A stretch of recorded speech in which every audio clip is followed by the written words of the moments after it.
Salve, salve, CACDista!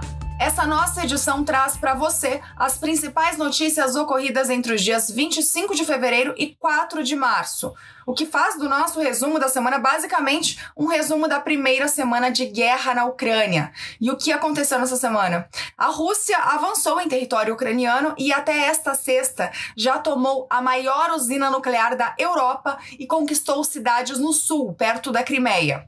Países europeus e os Estados Unidos anunciaram o fornecimento de armas e mísseis para a Ucrânia. E as sanções parecem estar gerando impacto nos bancos russos e na economia mundial.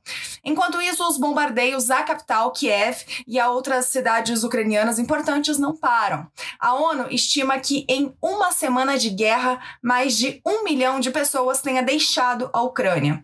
O Brasil e outros países já anunciaram que vão conceder vistos humanitários a esses refugiados. Na ONU, diante do impasse no Conselho de Segurança, a Assembleia Geral aprovou uma resolução condenando o uso da força pela Rússia. Além disso, o Conselho de Direitos Humanos decidiu estabelecer uma investigação sobre abusos de direitos humanos supostamente cometidos pela Rússia.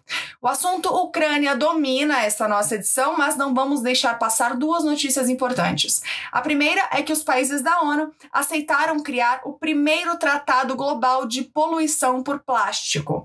E a segunda é que o Brasil assinou o acordo para se tornar membro associado da Organização Europeia para Pesquisa Nuclear. Tudo isso em detalhes você acompanha agora no nosso podcast. Começamos falando primeiro sobre as principais ações militares russas na Ucrânia e as tentativas de negociação entre os dois países envolvidos diretamente no conflito. Nesta sexta-feira, dia 4 de março, o mundo acordou com a notícia de que a Rússia acabava de bombardear e tomar a maior usina nuclear na Europa, a usina de Zaporizhia, no sul da Ucrânia. Cerca de 25% da energia ucraniana é fornecida por essa usina. A Agência Internacional de Energia Atômica disse que não havia sinal de vazamento radioativo. Segundo a agência, o incêndio provocado pelo ataque atingiu um prédio de treinamento e os reatores nucleares não foram afetados. O receio era de que o incêndio gerasse uma explosão, algo que, segundo autoridades ucranianas, teria impacto potencialmente 10 vezes maior do que o do acidente lá atrás na usina nuclear de Chernobyl, usina que também está agora sob o controle da Rússia. Desde o início do conflito, dia 24 de fevereiro, as Forças Armadas Russas já bombardearam cidades como a capital, Kiev, e Kharkiv. Em Kiev, uma parte da população tem ido para as estações de metrô e abrigos antiaéreos, enquanto outra parcela tentou deixar a cidade. Nesta semana, a Rússia tomou a cidade de Kherson e Mykolaiv, duas cidades portuárias que ficam perto do Mar Negro e da Crimeia, a região ucraniana que foi tomada pelos russos em 2014. As duas conquistas sugerem que o plano da Rússia é tomar toda a costa sul da Ucrânia e bloquear o seu acesso ao mar. Os russos também têm atacado Mariupol, que é uma outra cidade no sul da Ucrânia, a cerca de 400 quilômetros a leste de Kherson. Se conquistarem Mariupol, os russos passarão a ter o controle de toda a região sudeste da Ucrânia, da Crimeia até as regiões separatistas de Donetsk e Luhansk, que são controladas por separatistas aliados dos russos. No domingo, dia 27, a Corte Internacional de Justiça informou que a Ucrânia apresentou um requerimento junto ao tribunal, acusando a Rússia de planejar atos de genocídio contra sua população. No documento, a Ucrânia afirma que a Rússia mata intencionalmente pessoas de nacionalidade ucraniana e põe seriamente em risco sua integridade física. As delegações da Rússia e da Ucrânia fizeram uma segunda rodada de negociações nesta quinta-feira, dia 3. Segundo um porta-voz da Ucrânia, houve um entendimento entre os dois países para a criação de corredores humanitários. E o que são corredores humanitários? São faixas que ficam sem confrontos temporariamente e de comum acordo entre as partes beligerantes para permitir o trânsito de civis, sua saída da área de combate e a chegada de suprimentos como remédios e alimentos. Uma terceira rodada de negociação entre os dois países deve acontecer na próxima semana. Países da União Europeia e da OTAN decidiram agir para além das sanções à Rússia e anunciaram o financiamento e a doação de armas para a Ucrânia. No caso da União Europeia, é a primeira vez que o bloco fornece armas para um terceiro país. O pacote previsto é de 500 milhões de euros para a compra de equipamentos. Já os Estados Unidos enviaram mais 350 milhões de dólares em assistência militar para ajudar a Ucrânia. Quem também surpreendeu foi a Alemanha, que abandonou a política de não mandar armas para regiões de conflito. O chanceler Olaf Scholz aprovou o fornecimento de milhares de mísseis dos estoques do exército alemão e autorizou a Holanda a mandar 400 lançadores de granadas antitanque de fabricação alemã. A República Tcheca e a Bélgica também enviaram armas. A Noruega, inclusive, rompeu com a tradição de não enviar armas a países que não integram a OTAN e estejam enfrentando conflitos armados. O país anunciou a doação de 2.000 armas antitanque para a Ucrânia. E até países que não integram a OTAN, como a Suécia e a Finlândia, também enviaram armas e munição. A semana também foi marcada pelos reflexos das sanções impostas à Rússia por países como os Estados Unidos e o Reino Unido, além da União Europeia.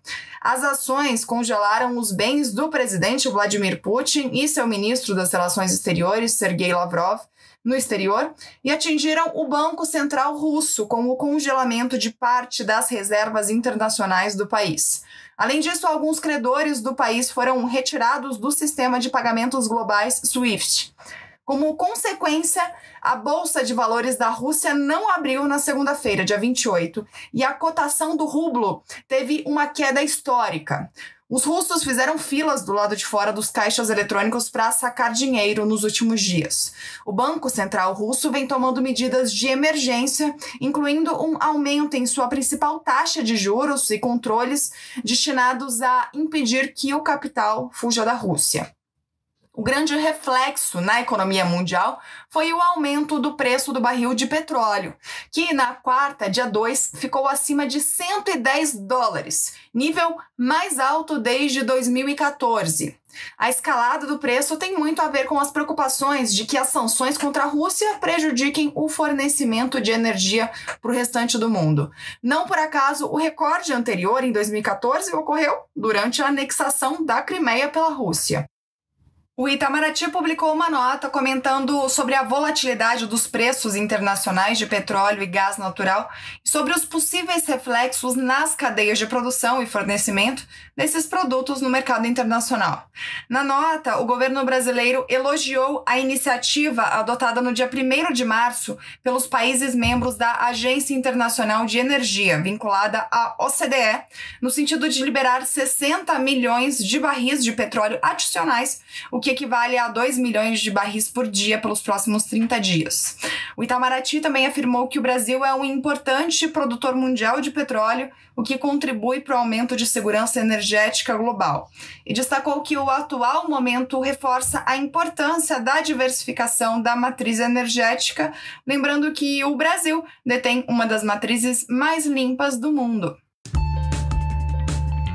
Agora vamos falar das repercussões na ONU. Na sexta passada, dia 25, a Rússia vetou uma resolução no Conselho de Segurança que condenava a invasão à Ucrânia.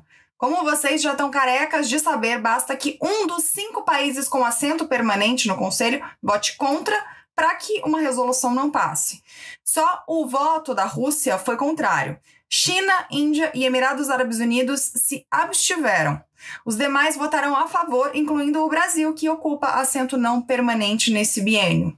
Pois bem, diante do impasse, o Conselho de Segurança se reuniu mais uma vez no domingo, dia 27, e invocou um mecanismo criado lá na Guerra Fria, que é a Resolução Unidos pela Paz, de 1950. Essa resolução prevê que a Assembleia Geral pode ser o foro para decidir sobre situações quando o Conselho de Segurança, que é o responsável primário pela manutenção da paz e da segurança, não consegue o consenso necessário para exercer sua competência. Nesse caso, o rito de votação é de questão processual. São necessários 9 votos a favor, sem direito a veto. Foram 11 votos favoráveis, incluindo o brasileiro, o que permitiu a convocação de uma sessão especial de emergência da Assembleia Geral.